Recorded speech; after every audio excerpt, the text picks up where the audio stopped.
नमस्कार, मैं जितेंद्र चतुर्वेदी। इस समय चर्चा इस बात की हो रही है कि राहुल गांधी ने कर्नाटक में बड़ा स्मूथ तरीके से सत्ता हस्तांतरण करा दिया और बीजेपी को पछाड़ दिया। सवाल यह है कि क्या वाकई में ऐसा हुआ है। यह सवाल मैं इसलिए खड़ा कर रहा हूं क्योंकि जिस तरह की खबर आ रही है वो ये बता रही है कि जिस भाजपा के एजेंडे को रोकने की कवायद पूरा विपक्ष करता रहा है और खास तौर से राहुल गांधी और वो ताकतें जो नरेंद्र मोदी को नहीं देखना चाहती वो भी इसमें लगी हुई हैं, वो दरअसल औंधे मुंह गिर पड़ी है। और ये अनायास नहीं कह रहा हूं, ऐसा कहने की वजह है जो साफ तौर पर दिखाई दे रही है। हाँ, ये अलग बात है कि जब यही चर्चा हम लोग पहले किया करते थे तो आप में से कई एक साथी कहते थे कि आपको पता कहाँ से चला। अभी आप देखिए कि तमाम सारी घटनाएं खुद ब खुद हो रही हैं और वो जिस तरीके से आकार ले रही हैं वो ये बता रही हैं कि आने वाले दिनों में क्या होने जा रहा है। आपको उदाहरण कर्नाटक का ही देता हूं, फिर आगे बताता हूं कि किस तरह से सांसद अर्जी लेकर खड़े हैं और बीजेपी का आला कमान चुपचाप बैठा हुआ है। पहले बड़ी चर्चा ऑपरेशन लोटस की होती थी, लेकिन अभी ऑपरेशन लोटस की जरूरत ही नहीं है।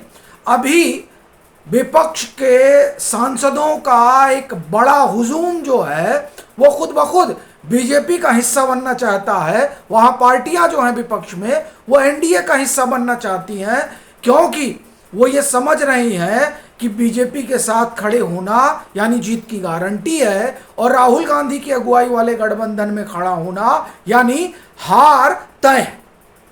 तो इसलिए समझिए कि होने क्या जा रहा है और वो कौन सांसद हैं जो अर्जी लेकर खड़े हैं, उनकी भी हम बात करेंगे। लेकिन शुरुआत तो कर्नाटक से ही करूंगा, क्योंकि वो जो खुद को निष्पक्ष कहते हैं वो राहुल गांधी के लिए राग अलाप रहे हैं कि राहुल गांधी ने क्या खेल किया है। साहब, राहुल गांधी का जो फेल्योर है वो हमेशा दिखता रहता है और अभी आप देखिए कि किस तरह से पूरे कर्नाटक को उन्होंने गोड़ दिया। सिद्धरामैया ने इस्तीफा देने से पहले जाति गणना वाली जो रिपोर्ट है उसको एक्सेप्ट कर लिया है और जाति गणना वाली वो रिपोर्ट कह रही है कि जो ओबीसी का आरक्षण है वो 51% कर देना चाहिए, संभवतः वहां 31% है, उसको बढ़ाकर। और ये ध्यान रखिएगा, ये इतनी बड़ी चीज है कि पूरी कांग्रेस को वहां बिखेर देगी। क्यों? क्योंकि इससे पहले जब कास्ट यानी जाति गणना कर्नाटक सरकार ने की थी और उसको टेबल करने की बात हो रही थी तो डीके शिव कुमार कहा जाता है कि उनके गुट ने विरोध किया था। दरअसल वहां की जो डोमिनेंट कास्ट है वो कलिंगा और दूसरी लिंगायत। ये जो रिपोर्ट आई है, ये रिपोर्ट जिसे इस्तीफा देते देते सिद्धरामैया ने स्वीकार कर लिया, वो कांग्रेस की चुनौती बढ़ाने जा रही है, क्योंकि 2023 में इन दोनों बिरादरियों ने मिलकर कांग्रेस की सरकार बनाई थी। चूंकि बीएस येदियुरप्पा के हटाए जाने के कारण लिंगायत समाज नाराज था। किससे? बीजेपी से। और बीजेपी से नाराज होने का कारण जो है वो कहा जाता है कि बीएल संतोष भी थे, तो इस वजह से उस समय वो लोग नाराज थे और वो उधर से इधर चले गए।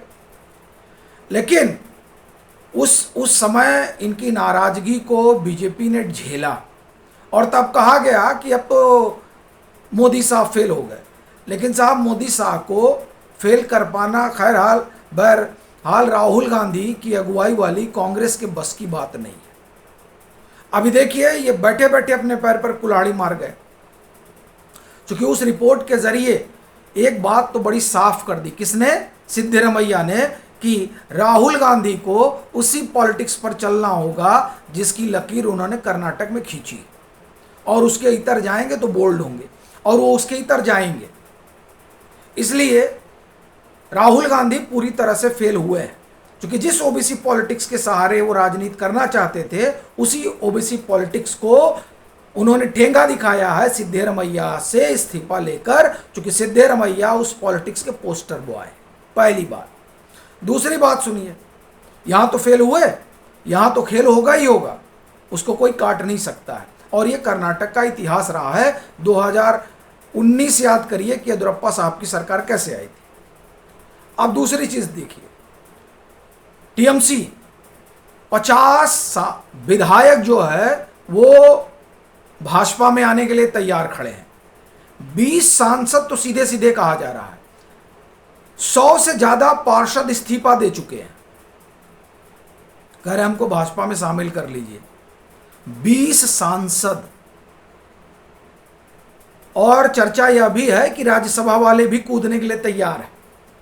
वो अब रहना ही नहीं चाहते टीएमसी में। क्यों? क्योंकि टीएमसी हार की गारंटी है, राहुल गांधी हार की गारंटी है। तो क्यों कोई राहुल गांधी के साथ रहना चाहेगा? इससे अलग कहानी जो है वो समाजवादी पार्टी की तो नहीं दिखाई दे रही है। आप एक बार की उससे इनकार जरूर करेंगे, लेकिन समाजवादी पार्टी में भी सब कुछ ठीक नहीं है।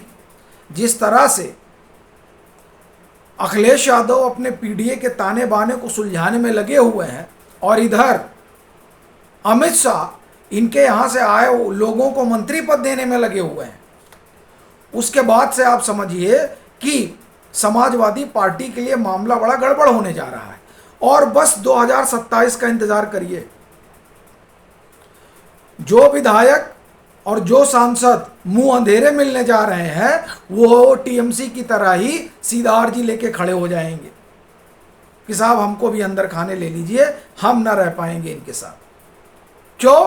क्योंकि जो पॉलिटिक्स ममता बनर्जी ने की वही पॉलिटिक्स अखिलेश यादव करते हैं। तो जब वहां पॉलिटिक्स नहीं चली, ठीक है, तो यहां तो हिंदुत्व का जो चेहरा है तमतमाता हुआ, दमकता हुआ योगी आदित्यनाथ का, वो सीधे खड़ा। तो वो सीधे खड़े हैं, यहां विकेट गिरेगा तो कोई बचेगा? कितने इनके जो है सांसद बचे रहेंगे? 34-35 हैं, यहां भी 25 भाग जाएंगे। मैंने 2/3 चाहिए, 2/3 चले जाएंगे, जो परिस्थितियां हैं। तमिलनाडु का खेल आप देख ही रहे हैं, किस तरह से एमके स्टालिन जो है वो अपना एक तरह से कहा जाए कि कायांतरण कर रहे हैं। वो पूरा कायांतरण में लगे हुए हैं। वो आ रहे हैं, मेल मिलाप बढ़ा रहे हैं, कांग्रेस पर हमला कर रहे हैं। देखिए, बीजेपी का जो सबसे बड़ा एजेंडा है वो ये कि कांग्रेस मुक्त भारत होना चाहिए, और इस बात को लेकर प्रधानमंत्री समय समय पर सदन में भी और सदन के बाहर ये कहते रहे हैं कि ज़्यादातर जो विपक्ष के राजनीतिक दल हैं उनको सत्ता चलाने का अनुभव नहीं है, यानी दिल्ली में, केंद्र में सरकार चलाने का अनुभव नहीं है, इसलिए वो जानते भी नहीं कि कितने सारे फैसले कैसे होते हैं। लेकिन कांग्रेस सब जानती है और वो बरगलाती है। इसलिए और राजनीतिक दलों को कांग्रेस के साथ खड़ा नहीं होना चाहिए। यह पीएम कई अवसरों पर संसद में कह चुके हैं। तो एक बात तो बड़ी साफ है कि पीएम और आप एक तरह से कहें कि अमित शाह की जो पॉलिटिक्स का ताना बाना है, उस ताने बाने में निशाने पर सिर्फ कांग्रेस है। बाकी और दल जो उस तरह की पॉलिटिक्स कर रहे हैं वो तो खुद ब खुद नष्ट हो रहे हैं। टीएमसी का हाल आप देख ही रहे हैं। समाजवादी पार्टी का हाल यही होगा, बस थोड़ा रोज और इंतजार कर लीजिए। जब हम लोग टीएमसी का कहते थे तब टीएमसी का कोई नहीं मानता था।